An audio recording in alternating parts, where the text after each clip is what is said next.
Ողջույն եւ բարի գալուստ Տավուշ TV, Տավուշյան հորիզոններ հաղորդաշարի շրջանակում մենք շարունակում ենք հյուրընկալել Երևանի Պետական Համալսարանի Իջևանի մասնաճյուղի մեր գործընկերներին ամենահետաքրքիր քննարկումներն ունենալու նպատակով։ Այսօրվա մեր կողմից ընտրված թեման մի քիչ տարբերվում է մնացած թեմաներին, որովհետև կարծում ենք, որ այն հոգեհարազատ կլինի հատկապես մարզի բնակչության համար, որովհետև այսօր խոսելու ենք Երևանի Պետական Համալսարանի Իջևանի մասնաճյուղի հիմնադրման պատմությունից, ինչպես առաջացավ գաղափարը, ինչ մարտահրավերներ կան եւ որտեղ ենք մենք հիմա։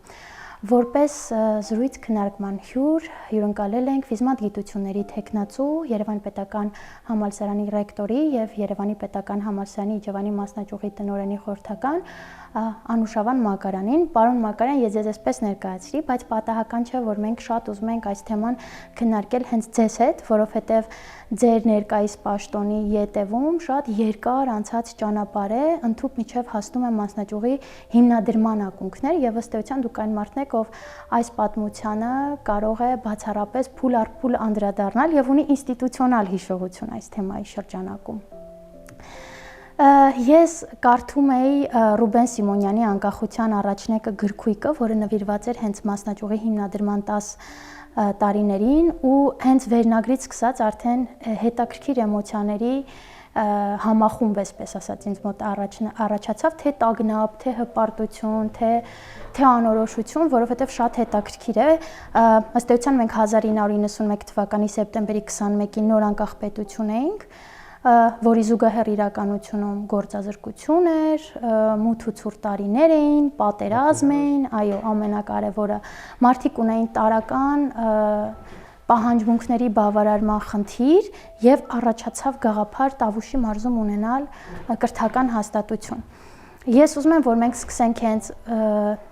տարածաշրջանային քոլեջի կազմավորման շրջանից եւ հետո կգանք կհասնենք անցում, թե ինչպես տեղի ունեցավ այդ վերակազմակերպումը։ Շնորհակալ եմ հրավերի համար, ինձ համար շատ հոգեհարազատ թեմա է, որովհետև ստացվում է, որ ես իմ երիտասարդ կյանքի, կարելի ասել լավագույն տարիները նվիրել եմ Իջևանին, նվիրել եմ Համալսարանի Իջևանի մասնաճյուղին, ինչը սկսվել է Իջևանի տարածաշրջանային քոլեջի հիմնադրումից։ Իսկապես, եթե տարիների տեսակետից նայենք, այս 2026 թվականը ինչ-որ առումով նաև հոբելյանական է, ոչ մասնաճյուղի համար, այլ այն հաստատության համար, ինչը որ հիմք է հանդիսացել մասնաճյուղի, այսինքն Իջևանի տարածաշրջանային քոլեջի համար։ Խնդիրը իրականում առաջացել է ուսումնական հաստատություն հիմնադրելու խնդիրը առաջացել է մարզի տարածաշրջանի արդյունաբերական զարգացման խնդրից։ Երևանում վատ խառը տարիներին գոյություն ուներ մասնագետների, պրոֆեսորադասախոսական անձնակազմի որոշակի խումբ, որը որ անկախությանը արդեն նախապատրաստվում էր, որոշակի պրոցեսներ էր իրականացնում պատերազմին մասնակցելու համար, այսինքն զբաղվում էր զենքերի մշակումով եւ խնդիր կար Իջևանում Տավուշի մարզում հիմնել արտադրական ձեռնարկություն։ Իսկ ուսումնասիրությունները ցույց տվեցին, որ կադրեր չկա, կադրերի պակաս կար, որովհետեւ Սովետական միությունը ուներ որոշակի տրամաբանություն գործարաններ հիմնելու, կադրերի տեղաշարժի, տեղադրման վերաբերյալ, եւ դա հիմնականում մայրաքաղաքներն էին։ Երևանը, մասնավորապես նրա Լենինյան շրջանը, Հայաստանի արդյունաբերական ձեռնարկությունների 60%-ը Լենինյան շրջանում էր։ Եվ դա իսկ տարածաշրջանում խնդիր չկար։ Կար պատերազմ, կար սահմանը ամրացնելու խնդիր, ամրացնելու մարդը պետք է աշխատանք ունենար սահմանի վրա, որպեսզի իր գոյությունը պահպանել եւ առաջացավ կա դրված էր այդ խնդիրը ունենալ, ստեղծել գործարաններ։ Ընդ որում նույնիսկ Հայէլեկտրոգործարանի տնօրենը Մարտուն Հարությունյանը պատվիրեց այդ գործարանները, որոնք պետք է շարժական լինեն, այսինքն ժամանակավոր այդ կառույցները տեղափոխելու համար Իջևան, բայց չկա այդ կադրեր։ Հաջորդ հարցը առաջացավ, որտեղից կադրեր ձևավորել։ Երևանից հետ վերադարձնելը բարդ էր լինելու, կգային որոշ մարդիկ կգային, բայց ամբողջությամբ դժվար էր ստեղծել այդ եւ առաջացավ այդ տարբերակը, իսկ միգուցե տեղում պետք է ձևավորել։ Մանավանդ որ վատ տարիներին ճակերտավոր ասեմ, այդ վատը դուք պատկերացրեք շատ ավելի վատ, քան թե ուղղակի առաջի տպավորությունը կարող է լինի, երբ որ վարելիք չկար, խոսքը տրանսպորտի մասին է, խոսքը չկար ուտելիք, չկար էլեկտրական հոսանք եւ այլն, պետք էր այդ ապահովել այդ մարդկանց տեղաշարժը Երևան կամ Երևանից դեպի մարզ ու որոշում կայացվեց այդ ունենալ ուսումնական հաստատություն բազմապրոֆիլ, հիմնականում ինժեներատնտեսական Եվ եթե մեր առաջին մասնագիտությունների ցանկը նայեք, այնտեղ 10-ից ավել ինժեներական մասնագիտություններ են, ոչ համալսարանական։ Եվ բանակցությունները Տավուշի մարզի, այն ժամանակ Էջևանի շրջան էր, շրջանային խորհուրդ, այսպես ասեմ, Ջեմա Անանյանը խորհրդի նախագահն էր, Արմեն Ղուլարյանը քաղաքապետը եւ շատ բուրըն շատ այսպես գրկաբաց ընդունվեց գաղափարը շրջանի ղեկավարության կողմից, համապատասխան գրությունները պատրաստվեցին, ուրեմն մինիստրների սովետ, նախարարություն եւ այդ հարցը այն էր, որ մենք ինքներս արդեն այդ փաստաթղթերը պատրաստել էինք բոլոր անհրաժեշտ։ Տեսեք, ասենք, դե անկախության հանրաքվեն սեպտեմբերի 21-ն էր։ Հոկտեմբերի 20-21-ին մի ամսվա մեջ կարծեմ եղավ կոլեգիայի առաջին նիստը, որով որոշում կայացվեց հիմնադրել։ Դրանից բառացի 2 շաբաթվա մեջ մենք պարոն Համլետ Սուրենի հետ, ես երևի առաջինը իր անունը պետք է տայի, որպես եւ գաղափարի հեղինակ, եւ այդ ամբողջ կազմակերպչական ծանրություններն իր վրա տանող մարդ, ես ուղղակի եղել եմ Համլետ Սուրենիչի ասպիրանտը, մենք միասին աշխատում ենք ու ամբողջ տավարությունը մենք երկուսով արեցինք, որովհետև 2 շաբաթվա մեջ մշակեցին կանոնադրությունը, կառուցվածքը, առաջարկությունները մասնագիտության վերաբերյալ, ֆինանսական հաշվարկները, անժամանակ հատուկ մոտեցում կար, որ փաստաթղթեր կային ֆինանսовая система ՍՍՍР, այդպես էր կոչվում այդ, որ որոշակի պայմանների դեպքում, որոշակի ուսանողների քանակի դեպքում պետք է ինչպիսի հաստիկներ, ինչպիսի կադրեր պետք է ունենաս եւ հաշվարկը կատարվեց 200 ուսանողի համար։ Այսինքն նախատեսվում էր հենց առաջի տարին ունենալ 200 ուսանող։ Այդ ամբողջը շատ արագ եղավ, մի 2-3 ամսվա մեջ եւ արդեն ձմեռվա սկզբին էր, ինչքան հիշում եմ, դեկտեմբերի սկզբին մենք արդեն սկսել ենք դասապրոցեսը։ Միջև դասապրոցեսի սկսելը 1991 թվականի նոյեմբերի 1-ին քննարկական շրջան հայտարարելու այսպես ասած, ձեր այդ ասած օրը ըստ էության պետք է տրվեր մեկնարկը հայտարարելու քննություններ եւ լրացնելու արդեն իսկ հայտարարված բաժինները։ Ես կարդում եի այդ գրքույկը եւ երևի թե չկա ավելի լավ նախադասություն, որ կբնութագրեր այդ շրջանը, որովհետեւ ինչպես դուք նշեցիք, կային մի շարք ենթակառուցվածքների հետ կապված խնդիրներ, օբյեկտիվ դրդապատճառներ եւ մարտահրավերներ, որոնք մեղմ ասած չէին հեշտացնում ձեր գործը։ Եվ հետաքրքիր է, որ գրքույկում այսպես էր նկարագրված այդ բառը, այդ պահը առանց զորքի զորավար, երբ որ պարոն Կարայանի կարգավիճակը հենց այդպես էր նկարագրվում, ինչու որովհետև հենց գրքույկում է նշված էր, որ նույնիսկ չկար ամբողջական հաստիկացուցակ, հաստատությունը նույնիսկ դեռ չուներ կնիկ, բայց այնուամենայնիվ այդ կարիքը եւ պահի հրամայական այնպիսին էր, որ պետք է արագ սկսել արձագանքել արդեն իսկ եղած վատ վիճակին երկրում։ Ընկեր Մակարյան, դուք շատ հեշտ եք պատմում ես ամեն ինչի մասին, բայց ես ուզում եմ, որ մենք իրավիճակին ոչ թե պարզապես անդրադառնանք ընթացակարգային, այլ քանի որ դուք այդ ամեն ինչը տեսել եք եւ ըստ էության ձեր վրա գրել եք, այլ ըստ էության խոսենք դրա մասին։ Այնուհետև դասախոսական կազմը, ֆինանսական միջոցների հայթայթումը բուհի ուսումնական հաստատության այդ ժամանակ շարունակականության համար ինչպես էր տեղի ունենում, որտեղ դուք էլ նշեցիք, հա, ընդհանուր միջև Երևանից Իջևան տեղափոխվելու համար չկային նույնիսկ մեքենաներ, սարքին վիճակի, վառելիք եւ այլն, ինչպես էր դա տեղի ունենում։ Փաստացի պետությունը որոշակի օգնություն տվել էր, այսինքն ուսանողների թվով որոշակի օգնություն։ Այդ գործում մեզ շատ օգնեց շրջանային խորհուրդը, քաղաքապետարանը, մեզ տրամադրեցին փոքր մեքենա, RAF մեքենա էր, ուրեմն որը որ նախատեսված էր դասախոսներին տեղափոխելու համար։ Այդ մի մեքենան մենք ունենք։ Մեզ դասախոսների համար առանձնացվել էր, մենք իրեն կոտեջ ենք ասում, Սյունե հանգստյան համալիրը կա, ուրեմն Էջևանի մուտքի գինու կոմբինատից որ նայում եք, այսպես բարձունքի վրա գեղեցիկ տեղ էր, այնտեղ դասախոսների համար առանձնացված երկու հարկանի փոքրիկ տուն կար, այն ժամանակ հիմա ինքը չկա, փայտե ուրեմն երկու հարկանի շենք կար, որ տրվել էր ուսանողներին որպես հանրակացարան, դա նախատեսվել էր եւ մեզ տրամադրվել էր հիմիկվա մարզպետարանի շենքը ուսումնական process-ը սկսելու համար, տրամադրվել էր DOSAF-ի շենքը, որը նույնպես նախատեսվում էր որպես ուսումնական մասնաշենք, այսինքն շրջանի ղեկավարությունը բավականաչափ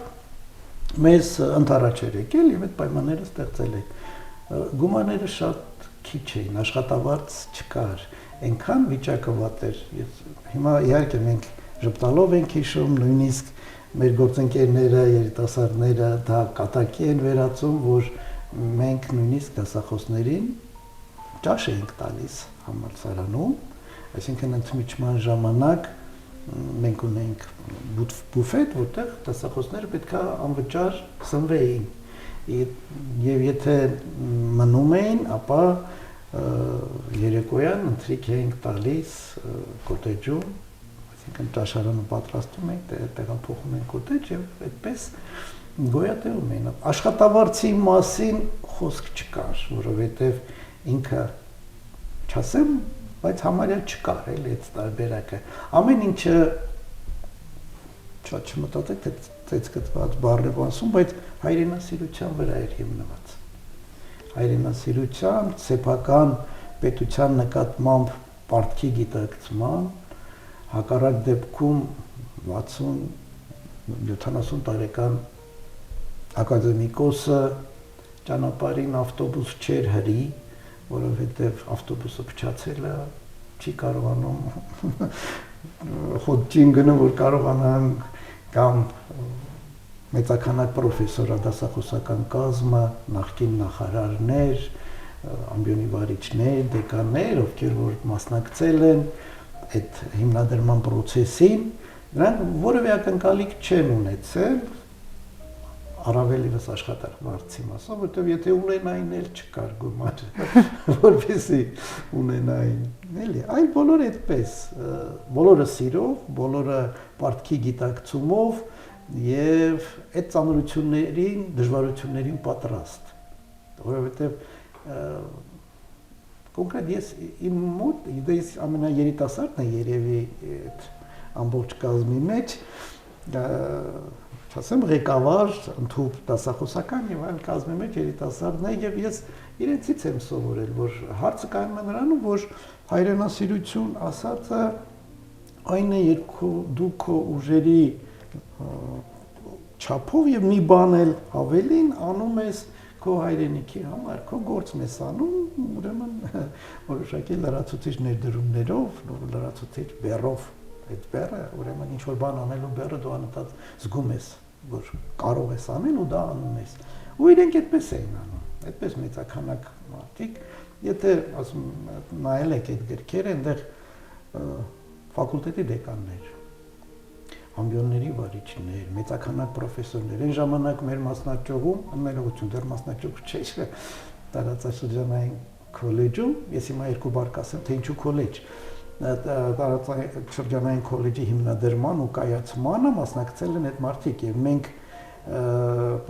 ուսանողի թվին բաժին ընկնող որ տեսակ հաշվարկ կա ասենք մի ուսանողի քանի պրոֆեսոր են գնում կամ քանի դոցենտ են գնում մենք գերազանցում ենք Երևանի պետական համալսարանը եւ Հայաստանի բոլոր բուհերը որտեղ մեր մոտ այդ տեսակ մարդիկ էին դասավանդում ինչու քոլեջ անկախությունից հետո Հայաստանի բարձրագույն կրթության ղեկավարություն, այսպես ասեմ, նախարարը ուղղակի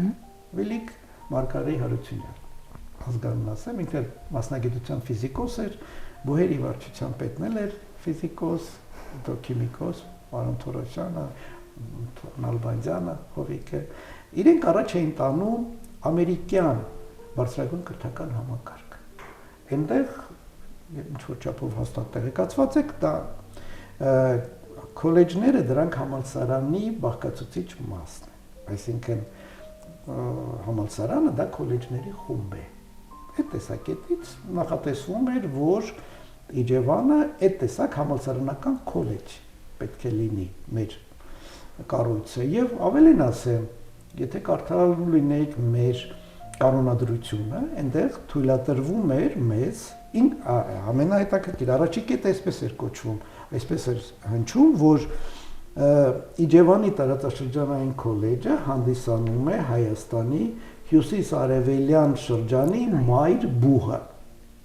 Այդպես էր, մայր բուհը կար, այդպես հիշում եմ, ինչքան հիշում եմ, տարածաշրջանի հյուսիս-արևելյան եւ բայց քոլեջը։ Այդ հետո էր, որ փոխվեց մոտեցումը, մենք անցանք եվրոպական, բարձրագույն կրթական տարածքին ինտեգրվելու ուղին բռնեցինք եւ ամերիկյանը դուրս մնաց։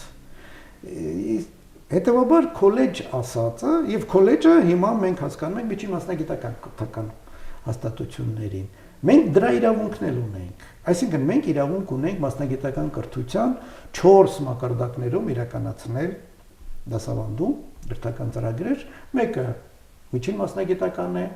այսինքն սովետական ժամանակ դրանք ուրեմն տեխնիկումներն էին։ Հետո մենք առաջի անգամ ամբողջ հանրապետությունում փորձարկում ենք բակալավրական կրթական ծրագիրը, այսինքն 4 տարում բուհական կրթություն տրամադրելու ծրագիրը մենք ենք արել Արոն Կարայանի ղեկավարությամբ, մենք երկուսով այդ ծրագրերը մշակել ենք, հաստատել ենք տվել նախարարությունում, այն ժամանակ այդպիսի կարգ կար։ Այսինքն ուսումնական հաստատությունը իր ծրագրերը պետք է հաստատեր նախարարությունում։ Հիմա այդպես չի, հիմա ամեն մի բուհ ինքը որոշում է, ինքը տանում է իր գիտխորհրդում հաստատումը եւ ինքը այդ ծառայությունը մատուցում է։ Եվ դա է, մենք դա իրավունք ունենք։ Մենք իրավունք ունենք մագիստրատուրայի 3-րդ աստիճանը եւ մենք իրավունք ունենք ասպիրանտուրայի։ Այսինքն 4 մակարդակ մենք իրավունք ունենք, բայց սկսել ենք իրականացնել երկուսը։ Դա միջին մասնագիտական կրթությունն էր, այսպես մենք իրան այդպես էլ ասում ենք քոլեջային, որովհետեւ այն ժամանակ դա տեխնիկումներն էր եւ տեխնիկումային կրթություններ։ Մինչեւ հիմա ես հարցումներ եմ ստանում, երբ մի ամիս առաջ էր կառավարությունից զանգել էին մեզ, թե գիտեք, այստեղ գրած է, որ ընդունվել է ուսանողը Իջևանի տարածաշրջանային քոլեջ, ավարտել է Երևանի պետական համալսարանի Իջևանի մասնաճյուղը եւ ինքը բուհի դիպլոմ է ստացել։ Այդ ո՞նց է եղել։ Հա? Իսկ եղել է դա այդպես, որ որոշակի դժվարություններից ելնելով ինչ որ առումով ինքնագործունեություն չակերտավոր այն տեսակետից, որ Իջևանի տարածաշրջանային քոլեջը բազային ամբիոններ էր հիմնադրել Երևանում, բազային ամբիոններ էր հիմնադրել ուրեմն Երևանում դիզայն մասնագիտության գծով դիզայնի համամիութենական ինստիտուտի ֆիլիալը կար, մենք դիզայն մասնագիտությունը իրար հետ էինք անում։ Դիլիջանում 2 մասնագիտական բազային ամբիոն էինք հիմնել, մեկը կիրառական արվեստի, դե գեղանկարչությունը Դիլիջանում լավ հիմքեր ունի, լավ մասնագետներ կային, Եմիդայլոց պարոն Ասատրյանը մինչև հիմա մեզ մոտ աշխատում է Համլետը, իր հետ էլ ունեցել է հարցազրույց, Ասատրյան Համլետը սկսել է որպես ամբիոնի վարիչ հենց Դիլիջանի բազային ամբիոնում։ Դե ստացվում է, գիտեք ինչ որ մարզային բուհ, բազային ամբիոններ ստեղծում այստեղ այնտեղ, ինքնուրույն մեկ։ Երկրորդը որոշակի ֆինանսական դժվարություններ էր։ 93 թվականը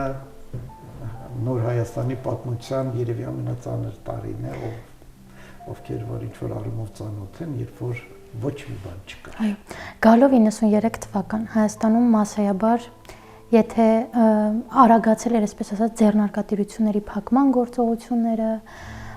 աղքատության աննկարագրելի բարձր ցուցանիշ, ել ավելի վատ սոցիալ-տնտեսական պայմաններ եւ այլն։ Ու երբ որ ես այդ գրքույկը կարդում էի ու հասել էի ես մտքին, մոտս տպավորություն էր լավ փակվելու այս քոլեջը։ Բայց փաստորեն իրավիճակային մի շարք հմտությունների, այս ճգնաժամային կառավարման, այսպես ասած, հմտությունների կիրառմամբ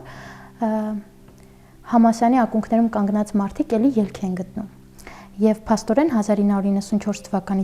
սեպտեմբերի 19-ին քոլեջը արդեն վերակազմավորվում է որպես Երևանի Պետական Համալսարանի Իջևանի մասնաճյուղի։ Միջև այս վերակազմակերպումը ընկեր Մակարյան։ Ես նաև ուզում եմ անդրադառնալ այդ տարիներին ուսանելու համար դիմաց ուսանողներին։ Երբ ուսումնասիրում էի, այնտեղ թվերը 10 ուսանող, 15 ուսանող, 6 ուսանող, ու ինձ համար հավասարապես որքան կարևոր էին տեղի մասնագետների ներկայությունն ու կամքը ուսումնական process-ում ներգրավելու համատեքստում, նույնչափ կարևոր եւ առանցքային է բոլոր այն մարդկանց կամքը եւ ցանկությունը, ովքեր այդ տարիներին ցանկացել են գալ եւ սովորել, որովհետեւ եթե պատկերացնենք, ինքը սոսկ լսարանային պայմաններ չի եղել, այսինքն ուսումնական process-ը կազմակերպել ինքնին բարդ է եղել, հա, այդ համակեցության պայմաններում, այսպես ասած։ Ես կուզեմ նաեւ խոսենք դասավանդման բուն process-ից այդ տարիներին, եւ հետո արդեն անցում կատարենք վերակազմավորում։ Ուրեմն ուսանողների մասով մի նկատառում էլ ներկայացնեմ։ Այդ այն էր, որ մեր բացման տարին 91 թվականին մեծ ներխոսք առաջացավ Ռուսաստանում բնակվող հայ ուսանողների։ Մենք այդ տարի մեզ նախարարությունը թույլ տվեց լրացուցիչ 20 մարդ ընդունել, որտեղ պետական պատվերով նախատեսված էր 200 հոգի, մենք ընդունեցինք 220 հոգի, որտեղ վերադարձողները այնտեղից ուսումը կիսատ թողած շատ էին, ու մենք մեծականակ Երևանաբնակ ուսանողներ ունենք, ասենք հիմա դա չունենք։ Դե այն ժամանակ հանրակացարան ունենք, իրենք կարող էին բնակում էին հանրակացարանում եւ ուզում եմ ասեմ ինչ որ առումով Իջևանի այսպես ասեմ մթնոլորտի վրա այդ ուսանողներն էին ազդել, հիմա իհարկե մթնոլորտը փոխել են մեր շրջանավարտները մեծամասամբ, բայց այն ժամանակ այդ Երևանաբնակ ուսանողները, ովքեր որ մեզ մոտ են որոշել կրթությունը շարունակել, բավականաչափ ազդեցություն ունեցան։ Ուսումնական process-ի կազմակերպման մասով մենք փորձեցինք շատ հնարամիտ գտնվել։ Այն ինչին որ հիմա շատ համալսարաններ ձգտում են։ Այսինքն կար բազային կրթական ծրագրերի իրականացման որոշակի բազային բաժին, որոնք նույնն էր որոշակի մի խումբ մասնագիտությունների համար, որից հետո երրորդ կուրսից, եթե այսպես է, եթե երկու կուրս սովորում էր, դու այդ հիմնական բազային մասը մի քիչ լավ չէիր սովորում, այսպես ասեմ, ապա դու 1 տարի մասնագիտանում էիր սուտ մասնագիտական կարողությունների տեսակետից, երրորդ տարի ավարտում էիր, միջին մասնագիտական կրթական ուրեմն դիպլոմ էր ստանում, մյուսները իրենց եւս 2 տարի շարունակում էին, որ եւ ստանում են բակալավրի որակավորում։ Այսինքն կրթական process-ի հետ կապված որոշակի նորամուծություններ ենք մենք արել այն ժամանակ։ Դասացուցակների հետ կապված եւ մարդկանց հրավիրվել են նախ բազմապրոֆիլ մարդիկ, այսինքն այնպես չի, որ մենք կարող ենք մեզ թույլ տալ, որ ենթադրենք մի առարկայի կամ օրինակ 2 առարկայի համար դասախոս պրոֆեսոր հրավիրել։ Դե պրոֆեսոր բառը իր մեջ շատ բան է ընդգրկում, այսինքն հաստատ բազմապրոֆիլ մարդ է, փորձված եւ այլն։ Եվ այդ տեսակետից մարդիկ կարողանում էին, ընդգրկվում էին այն տեսակ կոնտինգենտ, ընդգրկվում էր այնպիսի կոնտինգենտ, որ կարող են միաժամանակ մի քանի դասընթացներ իրականացնել։ Եվ մենք աշխատում ենք իրար մոտ, հարակից, ենթադրենք, ասենք ֆիզիկա, ֆիզիկական էլեկտրոնիկա, բժշկական եւ բիոտեխնիկական սարքավորումներ, որը այն ժամանակ անվանում են բժշկական կիբեռնետիկա։ Դրանք իրար շատ մոտ մասնագիտություններ են, այն առումով, որ հիմքը ֆիզիկան է, բայց գումարվում են սարքերը, կիսաղուրջային կամ էլեկտրոնային սարքերը, որոնք հետո նաեւ հիմք են բժշկական սարքավորումների համար։ Այսինքն մասնագիտությունները պատահական չի ընտրվել։ Իհարկե եղել են մասնագիտություններ, որոնք ընտրվել են տարածաշրջանի ուրեմն պահանջներից ելնելով կամ պատմական առումով ենթադրենք Իջևանը հայտնի էր Գորգի կոմբինատով, բայց հիմա է որ այդ կոմբինատը ընդամենը տարածք է, նա շատ ակտիվ աշխատող, հայտնի ամբողջ երկրում մեկ հայտնի գործարան էր եւ Գորգի գործելու արվեստը, գոբելենագործությունը եւ այլն դա հայտնի էր։ Դրա համար մենք ունեինք այդ հիմնադրման տարվանից ունեցել են դեկորատիվ կիրառական արվեստի մասնագիտություն, այդ դա շարունակելու համար։ Մեծ հետաքրքրություն կար եւ պետության ձևը փոխվում էր եւ կարիք կար, ասենք իրավաբանների։ Մենք ունենք իրավաբանություն։ Մոտավորապես հաշվել ենք այն ժամանակ մոտ 600-ի կարգի գիտությունների տեխնացուներ եւ պրոֆեսորներ, դոկտորներ, որ Իջևանի մարզից ակային եւ տեղափոխվել են Երևան։ Մեծ թիվ էին կազմում բանասերներ, պատմաբաններ, այս մարզի ժողովուրդը հումանիտար կրթության նկատմամբ որոշակի առանձնահատուկ ուրեմն կոմպետենցիաներ ունեն, դե չէր կարող։ Հիմա մի տեսակ տարօրինակ ասեմ, բանասիրության մասով եմ ուղղակի ուզում ասեմ, որ մեծականակ ցանկացողներ կար սովորել բանասիրություն, հայոց լեզու եւ գրականություն, պատմություն, այսինքն դե տնտեսագիտությունը միշտ եղել է ուրեմն, ու տնտեսագիտության տարբեր ճյուղեր, եւ ֆինանսներ ա եղել, եւ հաշվապահական հաշվառում ա եղել մեզ մոտ, եւ ուղղակի ընդհանուր տնտեսագիտություն։ Դոսաֆի մասնաշենքը, 3 հարկանի մասնաշենքը, դե հետո պարզամենք տեղափոխվեցինք եւ այլն, ամբողջը տրվել էր տնտեսագիտության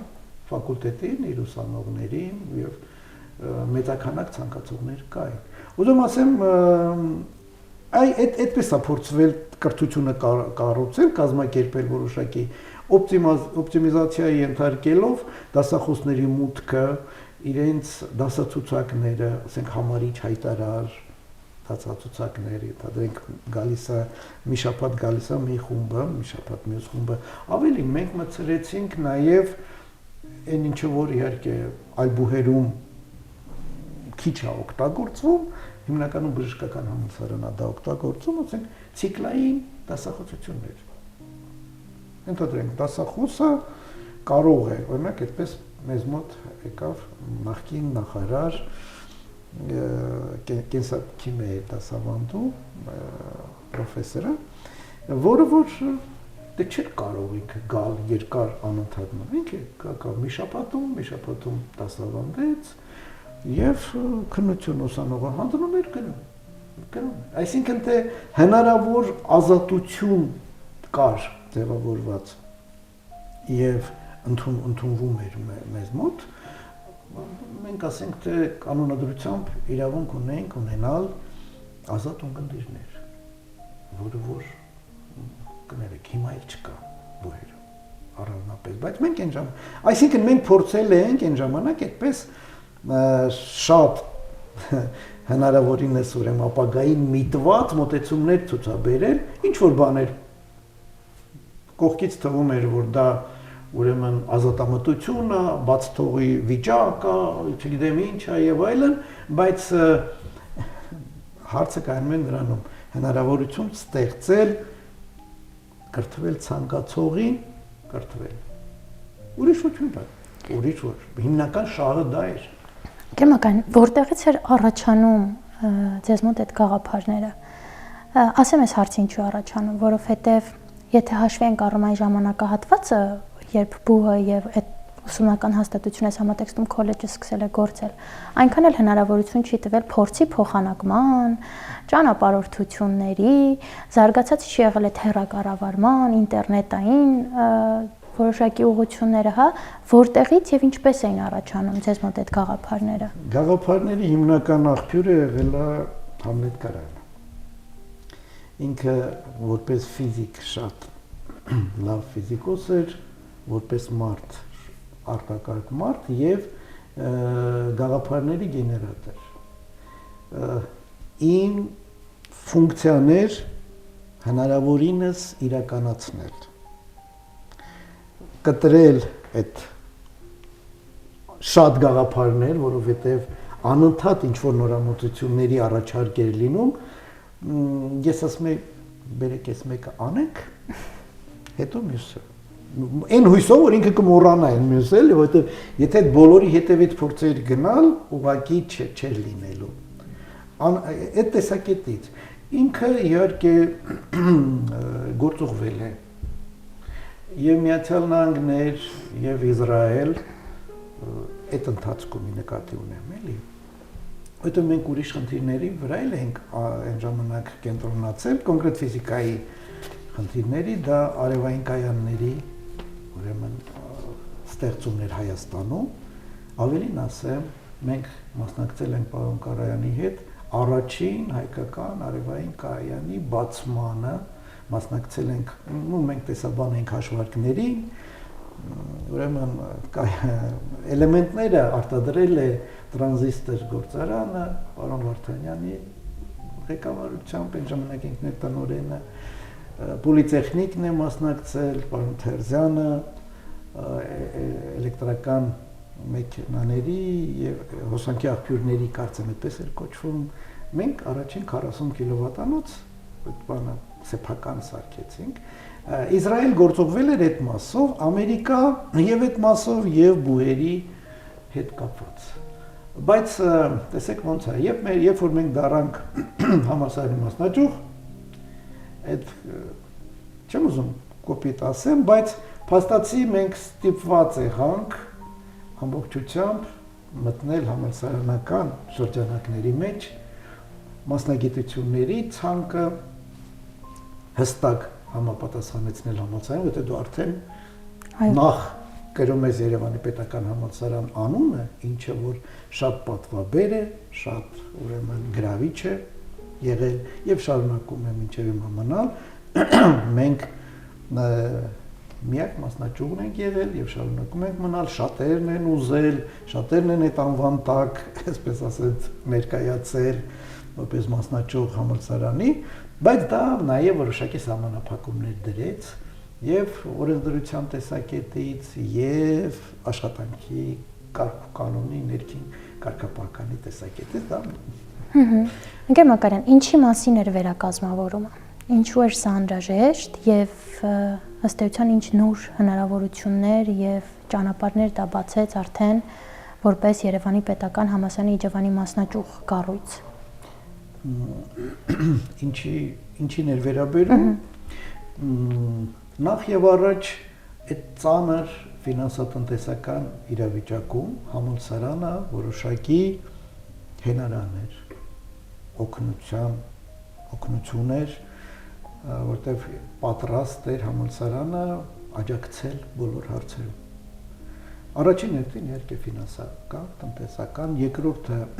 որոշ առումով կադրերի հարցում, որովհետև գիտեք, ասենք մի 6 ամիս կաշխատես ցածր աշխատավարձով առանց, մի տարի կաշխատես, 2 տարի, բայց 4 տարին արդեն շատ էր։ Եվ այդ տեսակետից այդ օգնությունը բավականաչափ զգալի էր լաբորատորիաների տեսակետից, որ ասենք այլ խնդիր է, երբ որ դու ունես մինչև այդ մեզ բավականաչափ օգնել էր, ասենք այն ժամանակ համալսարանի ռեկտոր Ռադիկ Մարտիրոսովիչն էր, ինչը ռադիոֆիզիկայի ինստիտուտի տնօրենն էր, մենք էլ եւ ես եւ պարոն Կարայանը ռադիոֆիզիկայի ինստիտուտի սաներն ենք, այդպես ասած, եւ մեզ օգնել են Ռադիկ Մարտիրոսովիչը որպես տնօրեն է օգնել։ Հետո որ ինքը դարձավ համալսարանի ռեկտոր, մենք այդ ժամանակ ենք դարձել մասնաճյուղ համալսարանի, մեկ էլ համալսարանական լաբորատոր սարքեր, գույքեր, կադրեր, որոնք որ ուրեմն լուրջ օգնություն դարձան այդ ծանր տարիներին 94, 95, բայց դե պարզաբերեց կառուցվածքային փոփոխության, այսինքն մենք պետք է համապատասխանեցնենք համալսարանական կառուցվածքին եւ վստահելի հովանոց ունեցանք, ինչը, ասում եմ, մինչև հիմա շարունակում է մնալ գրավիչ եւ միաժամանակ նաև պատասխանատու այդ անունի, բրենդի, Երևանի պետական համալսարանի համար։ Որտեղ է հիմա մասնաճյուղը, նկատի ունեմ բովանդակային առումով մասնագիտությունների, մարզի համար անհրաժեշտ կադրերի եւ առհասարակ տեսլականի հետ կապված, ուր ենք մենք հասել եւ ինչ անելիքներ ունենք անելու։ Իհարկե մեր մասնաճյուղի առաքելությունը դիտարկելով որպես տարածաշրջանային բարձրագույն ուսումնական հաստատություն, այսինքն փաստացի այն ինչը որ մենք ունենք, առաջին նպատակը մարզը, տարածաշրջանը եւ հետո երկրորդ արդեն этаպում հանրապետությունը անհրաժեշտ բարձր որակավորում ունեցող կադրերով ապահովելն է։ Մենք ունենք, աշխատում ենք հետևել շուկայի պահանջներին։ Ի նկատի ունեմ, ինչ մասնագետների կարիք կա, բայց ձեզ ասեմ դա շատ բարդ է։ Եթե վերադառնալու լինենք 90-ական թվականները, ուրեմն անկախության ձեռքբերումը իր դրական եւ այլնի բոլոր առումներով հանդերձ բարձրագույն կրթության պարադիգման փոխեց, կտրուկ փոխեց, ինչին համակարգը մինչև հիմա չի կարողանում հարմարվել։ Խոսքս ինչին է վերաբերում, կոնկրետ իմ օրինակը բերեմ, ես որ ավարտում եմ համալսարանի ֆիզիկայի ֆակուլտետը, երբ որ մտնում ենք ստանալու մեր դիպլոմը, պատին կպցրած էր այն հաստատությունների ցուցակը, որտեղ մենք կարող ենք գնալ աշխատելու, այսինքն մեզ նշանակում են արդեն ավարտելու, անմիջապես դիպլոմը տալիս են, ուղարկում են աշխատելու, դու ընտրում ես որտեղ գնում ես աշխատելու, այսինքն այն սովետական համակարգը իսկապես համակարգ է, եթե իր բոլոր թերություններով, այդ թվում կրթության ոլորտում ունեցած թերություններով, բայց այսինքն օրինակ այդ համակարգը կարող է նախատեսում էր, որ համալսարանի եւ ինստիտուտի շրջանավարտը կարող է պատրաստ չլինի աշխատելու օրինակ հետազոտական ինստիտուտում։ Դրա համար ինքը նախատեսել էր ստաժորի տեղ, կրծեր գիտաշխատողի տեղ, այսինքն դու կարող ես գնալ կոչվել աշխատող, բայց փաստացի սովորող լինեիր։ Մինչև դու կդառնայիր այն աշխատողը, ինչը որ պետք է։ Հիմա անկախությունից հետո այդ ամբողջը քայքայվեց, այսինքն թե այն պլանային համակարգը չկա, վարչահարամարական, քայլից ներքև կառավարական էր, բայց հստակ էր, բուհի համար հստակ էր, ինչ պետք է անի ինքը, որովհետև ոչ ծրագիր էին սարքում, ոչ բովանդակություն, ոչ բան, բոլորը ստացվում էր Մոսկվայից, քեզանից հասնում էր միայն դա դասավանդել, կիրառել։ Հիմա ամեն ինչ փոխվել, դու պետք է համ ծրագիրը սարքել, համ ուսումնական պլան, ծրագիր, ավելին վադուան ասեմ, մասնագիտություն ընտրել, ինչ բուհը կանի, էլի, բուհը ինչ կարող անել։ Եթե դիտում ես, ասենք արտասահմանյան բուհերի մոտեցումը, իրենք կրթությունը տալիս են աշխատաշուկայի պահանջներից ելնելով։ Հիմա մեզ մոտ այդ շուկան դեռևս այդքան զարգացած չի։ Մենք փաստացի հիմա ուղղակի տեսնում ենք, թե ոչ թե աշխատաշուկան ինչ պահանջ ունի, այլ առանձին մեծ խաղադրող ընկերությունները, մարդկանց, հանրույթը ինչ պահանջ ունի, որոշ ընկերություններ, այսինքն մեր առաջընթացը կա, չեք կարող ասել, որ առաջընթացը չկա, այսինքն մեզ դիմում են կազմակերպություններ, որ մեզ պետք է այս մասնագետը։ Իհարկե հիմնականում շատ են դիմում IT ոլորտի,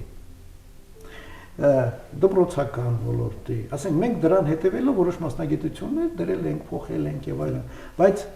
այսպես չենք կարող շատ հետևել։ Ու մենք հետևում ենք այսպես ժողովուրդը, դիմորդները ինչպիսի նախասիրություններ ունեն։ Եվ ճիշտ է, որոշակի ձևեր կան, որոշակի կանոններ կան, որ բուհը պետք է պարտավոր է հետևել, հարցումներ անել եւ այլն, բայց մեր գործատուները պատրաստ չեն այդ հարցումներին պատասխանել, իրենց նախասիրությունները ներկայացնել, որովհետեւ գործատուի համար հեշտ տարբերակ է։ Կան մասնագետների մեծ քանակ, ինքը եղածներից ընտրում է։ Ինչու չաչարվի, ծախսանի եւ այլն։ Հիմա որոշ ոլորտներում իհարկե մենք հասել ենք դրան, որ երկիրը նկատի ունեմ, ոչ թե մասնաճյուղը երկիրը հասել է նրան, որ կարողանում գիտակցել է, գործատուն գիտակցել է, որ համալսարանի հետ իր համագործակցությունը ձեռնտու է իրեն։ Գալիս են, ուսումնական պլաններ են դնում, ֆինանսական ներդրումներ են անում պատրաստելու համար իրենց անհրաժեշտ կադրեր։ Այն ինչը որ Ամերիկաներում կամ արտասահմանում եւ այլն ընդունված պրակտիկա է, էլի, այսինքն պատվերներ իջացնել բուհի, կապ հաստատել բուհի հետ, համագործակցել, այդպես ասենք, լավ։ Մենք հիմա ունենք մասնագիտություններ, որոնք շրջանավարտները բավական մեծ տոկոսով աշխատում են։ Շատ դրական է, շատ ուրախ ենք կիրառական արվեստ եւ դիզայն մասնագիտության համար, որովհետեւ տեսեք, դա այսպես իրար հետ կապված process է։ Շրջանավարտները ունեն աշխատող, իրանց շրջապատի ուսանողները, երեխաները տեսնում են, որ այս մարդիկ կարողանում են աշխատել, ուրեմն իրենց համար ապագա է ստեղծում, արդյունքներ են ձևավորում եւ այլն, եւ իրեն ձգտում են այդտեղ։ Հետեւաբար այստեղ մեծանում է բավականաչափ մրցույթը, արդեն խմբերը մեծանում են։ Ընդ որում այդ ֆակուլտետը ամենահետաքրքիր եւ առանձնահատուկ ֆակուլտետներից է, եթե նայենք, որտեղ ինքնատիպ գույն եւ երանգ է տալիս մասնաճյուղին։ Ինքը ոչ համալսարանական մասնագիտություն է եւ մենք Երևանի պետական համալսարանում շատ ենք այդ հարցը բարձրացնում, որ մենք ունենք յուրահատուկ մասնագիտություն, ինչը մեր ձեր սահմանված շրջանակների մեջ չի տեղավորում, ժամանակներ կլինեն, ուսումնական պլան կլինի, ինչ կլինի, շատ տարբեր է տեսակետից է։ Իհարկե ինքը շատ յուրահատուկ մասնագիտություն է եւ ինքը իր գրավչությունը նաեւ կայանում է նրանում, որ այդ մասնագիտությունները լուծում են բարձրագույն կրթության առջև դրված խնդիրներից կարևորագույններից մեկը այդ է, որ շրջանավարտը ինքը կարող է հանդիսանալ գործատու, ինքը կարող է ստեղծել աշխատատեղ։ Այո։ Այսինքն բարձրագույն կրթությունը այդ խնդիրը ունի իր առջև դրած։ Ճիշտ է, մեր ոչ բոլոր շրջանավարտներն են դա գիտակցում։ Այսինքն ինքը մտածում է, որ համալսարանը հենց ավարտել, դիպլոմը ձեռքը վերցրել, ինչ որ մի 10 հոգի պետք է գնեն հետևից ասեն, արի մեզ մոտ աշխատի, արի մոտ աշխատի, արի մոտ էլ ինչ կլինի գասի մոտ աշխատես։ Այդպես չի։ Նա ինքը մենք պետք է փորձենք սովորացնել մեր ուսանողներին շրջանում, որ իրենք պատասխանատու են, իրենք ի վիճակի պետք է լինեն աշխատատեղեր ստեղծելու։ Ու դա այդ մասնագիտության մոտ լավ ստացվում է։ Բնագիտականը բավականաչափ հնարավորություններ ունի եւ ազնվորեն արդեն Իջևանում մի շարք կազմակերպություններ կան, որոնք հիմնվել են մեր ուսանողների ուժերով։ Այսինքն մեր շրջանավարտներն արդեն իսկապես լուրջ գործատու են, կազմակերպություններ ունեն, մեր ուսանողներին տանում են իրենց մոտ աշխատելու, պրակտիկայի եւ այլն, այսինքն այդ ոլորտում, ոնց թե IT ոլորտում էլի ինքնուրույն զարգացող բան է։ Իջևանում չի եղել այդպիսի բան։ 10 կամ 11 թվականին էր երևի թե, երբ որ մարզպետարանը Երևանից եկել էին, բարձրագույն տեխնոլոգիաների եւ այլնի հետ կապված, դա այն ժամանակ այդպեսի նախարարություն չկար, բայց դրա նման ինչ-որ կառույց կար, եկել էր ուզում էին հավաքեին IT ոլորտի կազմակերպությունները գործող։ Չկար, Իջևանում որևէ մեկը չկար։ Դրանք սկսեցին գալ 18-19 թվականից սկսած։ Եկան, հիմնվեցին, գրավեցին մեր կադրերը եւ դա իրանց իմիջայլոց բոլորը իրենց մուտքը սկսել են մասնաճյուղից։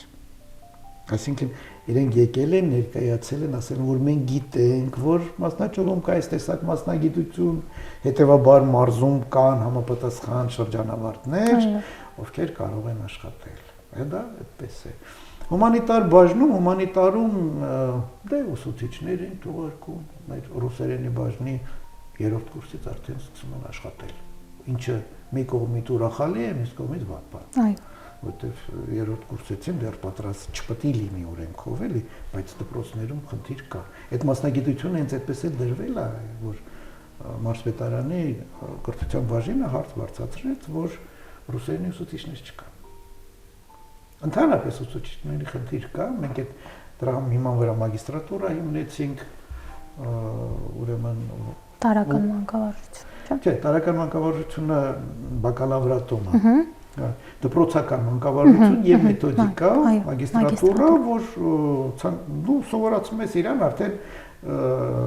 դասավանդելու կարողություններ, ինչ որ նրան տալիս է, այսինքն բազային կրթությունը կարա լինի տարբեր, ենթադրենք նույն կիրառական արվեստ, այնտեղ կարող է գնալ կերպարվեստի ուսուցիչ արդեն աշխատի, ասենք ինֆորմատիկան ավարտել է, գնա մաթեմատիկայի ուսուցիչ եւ այլն, այդ որտեղ դպրոցում պարտադիր է մանկավարժի որակավորում։ Եվ նրանք այդ են ստանում։ Տրադիցիոն դեռևս պահպանում ենք հայոց լեզու գրականությունը, ցավալի է տարվա վրա քիչ է ընդունվում, բայց շատ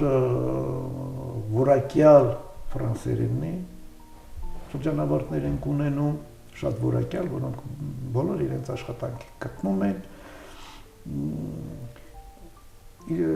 Տավուշի մարզում չկա որևէ կազմակերպություն, որտեղ մտնեք ու չլինեն մեր շրջանավարտները։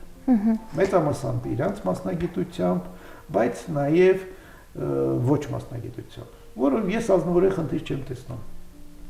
որտեվ եթե գործատուն գտնում է, որ համապատասխան անձը կարող է իր վրա դրված պարտականությունները տանել, անել, ապա անձի ընտրության հարց։ Անձի ընտրության հարցը։ Մենք մոտ 8000-ի կարգի շրջանավարտ ենք ունեցել այս տարիների ընթացքում։ Չեմ ասի, որ բոլորը մեծ հաջողությունների հասել են, բայց եւ ունենք նույն համալսարանում դասավանդող գիտությունների տեխնատուրներ, դոցենտներ եւ այլն, եւ դրսում աշխատող դասավանդող, ովքեր որ մեր համալսարան մասնաճյուղի տված կրթության հիման վրա իհարկե շարունակելով իրենց կրթությունը հասել են գիտական աստիճանների, պաշտոնների, չգիտեմ, պատգամավորության ամենատարբեր պաշտոնների տարբեր բաներ։ Ընկեր Մակարյան, երբ որ հետհայաց եք անում, ձեր անհատական կարիերայի ընթացքում որ պահերն են եղել բեկումնային եւ արդյոք եղել են պահեր, որ մտքեր են եղել պարզապես թողել եւ դուրս գալ այս ոլորտից, այս process-ից ու հանգստանալ։ Իհարկե եղել են։ Իհարկե եղել են, այն ծանր տարիներին են եղել, բայց գիտեք, ծանր է եղել իսկապես, չգիտեմ, ինչպես նկարագրեմ, որ ուղղակի որ անցել են, դա արդեն գեղեցիկ հիշողություններ են ուղղակի այդ տարիներին, երբ որ դա հիմնականում լինում էր այն պահին, երբ որ դառնում ես լրիվ անօգնական, այսինքն չգիտես ինչպես կարող ես օգնել ուրիշներին, ովքեր որ ուրեմն օգնության կարիք ունեն, սկսած ուսանողից, դասախոսից եւ այլնից։ Բայց նաեւ այնքանով պինդ են եղել, որ չեմ չեղվել, որտեվ եւ կարողացել իմ կարծիքով կարողացել եմ սառը գնահատել իրավիճակը, պլյուս եղել են ոգևորող մարդիկ, այսպես ասեմ, թողելը դավաճանություն կոչվեր, ցանկացած պատճառի բերելով, էլի, որտեվ ես սիրում եմ ասել, որ ամենադժվարը այն է, երբ որ ամեն մարդ ինքը իրեն ներքուստ համոզում է, որ այդպես պետք է անի։ Դրանից հետո ինքը կարող է ցանկացածին համոզել։ Եղել են պահեր, որ օրինակ մտածել եք, եթե դուրս գամ այս ամեն ինչից, մենակ իմ մասնագիտական կարողություններով, հմտություններով կամ իմ անձնական նպատակներով ավելի շատ եւ ավելի մեծ բարձունքներ կարամ նվաճեմ։ Ճիշտ ասած, ես այդպես արել եմ, առիթ է եղել, թողել եմ մասնաճյուղը, ինչ կարելի ասել, այն մի անգամ որ թողել եմ, սկզբից մի քիչ շատ ոչ օրինական մոտեցում ա եղել իմ նկատմամբ, որտեղ ես ուրեմն երիտասարդ լինելով կարողացել եմ հակաճառել պաշտոնյաների, որոնք գտնում են, թե համալսարանը ինչպես պետք է զարգանա, իսկ ես մտածում եմ, որտեղ մենք ես իմ սեփական կարծիք ունեի, իմ սեփական տեսակետ ունեի, իսկ դա չէր կարելի, օրինակ։ Այդ ժամանակ թողել եմ, հետո զբաղվել եմ գիտությամբ, հետո համալսարանում դասավանդել եմ, հետո նորից հրավերք եմ ստացել գալ, թվում էր, թե պետք է չհամաձայնվեի սովորական դասախոսով, որտեղ դե գիտեք, այս մարդիկ դժվար են տանում, երբ որ պաշտոնի անկում կորուստ են ունենում, ցավագին են տանում, հոգեբանորեն հեշտ չի ազնվորը, բայց տանելի է։ Ես մի հատ այդպես 96-ին եմ ունեցել, իհարկե մի հատ հետո եմ ունեցել, բայց դա բոլորովին տարբեր իրավիճակներ էր։ Ես նաև պատրաստ եմ եղել մասնաճյուղից ինչ-որ առումով հեռանալ, որտեղ Ամերիկա գործողումից հետո ստացել եմ առաջարկ, բավականաչափ այսպես հանրապետության մասշտաբի պատասխանատվության գործեր, բայց մասնաճյուղից չեմ հեռացել։ Միշտ եղել եմ, ու բոլորը իմ աշխատանքի ղեկավարները, այդ թվում ասենք հիմա Երևանի պետական համալսարանի ռեկտորը, ինքը գիտի, որ ես անկախ ամեն ինչից մասնաճյուղի հետ պետք է լինեմ։ Դրա համար ինք, ասենք, պայմանավորվածություն, շաբաթվա որոշակի օրեր Երևանում, շաբաթվա որոշակի օրեր մասնաճյուղում Իջևանում։ Դա մի տեսակ հարազատ է դարել ամեն ինչ, եւ մարդիկ, եւ շատերը գիտեն, թե ես իջևանցի եմ, չնայած ես ընդհանրապես Իջևանի կապ չունեմ։ Ես որ ասում եմ, իրենք զարմանում են, բա որ իջևանցի չես, այդքան տարի ինչ ես անում Իջևանում, ես ասում աշխատում եմ, ուղղակի աշխատում եմ։ Այն կառույցում, որի հիմնադրմանը մասնակցել եմ, եւ դա բոլորովին ուրիշ զգացում է։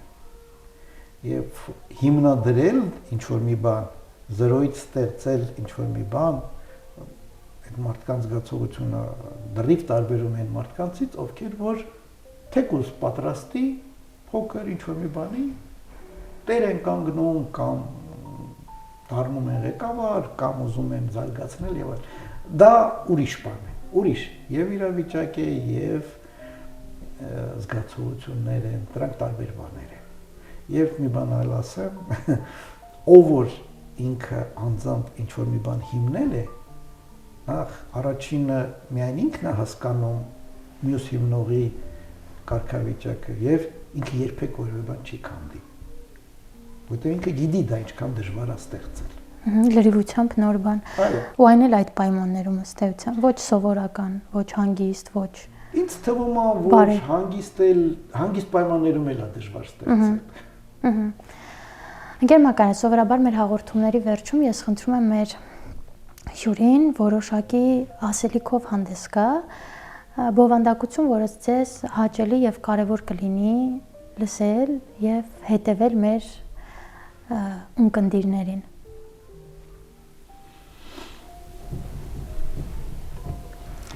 Փորձեմ ասել ես ինչպես եմ մտածում եւ ինչպես եմ ապրել, իմ կարծիքով ես այդպես եմ ապրել,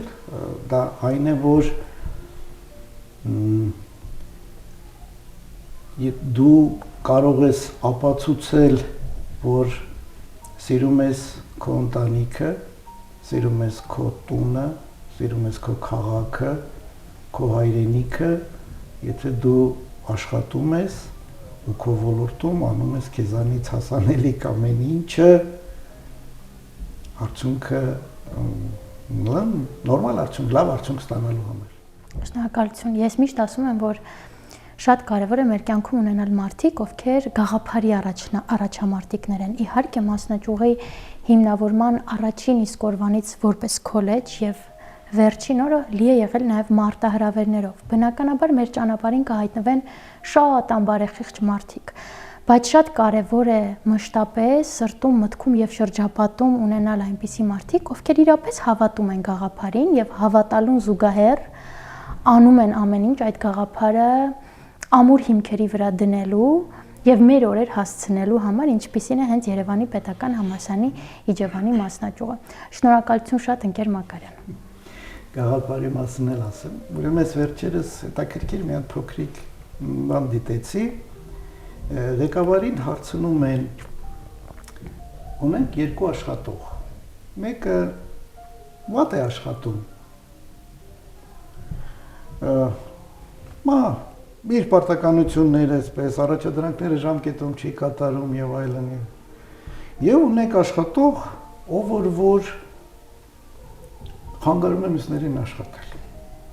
Իր մոտեցումներով, իր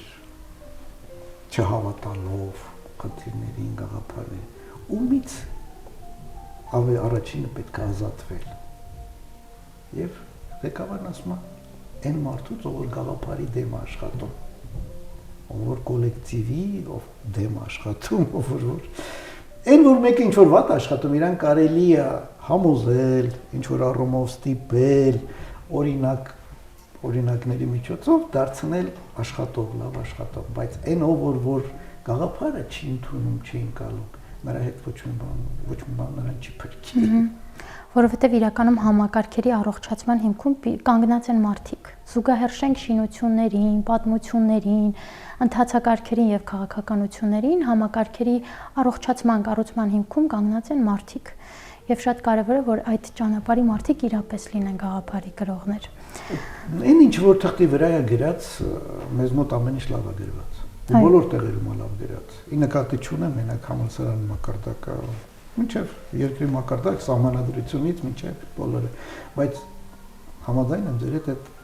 կյանքի կոչող, այն ով որ այդ հոդվածը պետք է կյանքի կոչի, նա պետք է հավատա, որ այդ հոդվածի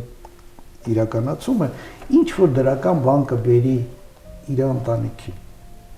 իր տանը, իր երկրին, իր քաղաքին։ Ու այդ դեպքում կանի երևի թե էլի, չգիտեմ։ Շնորհակալություն։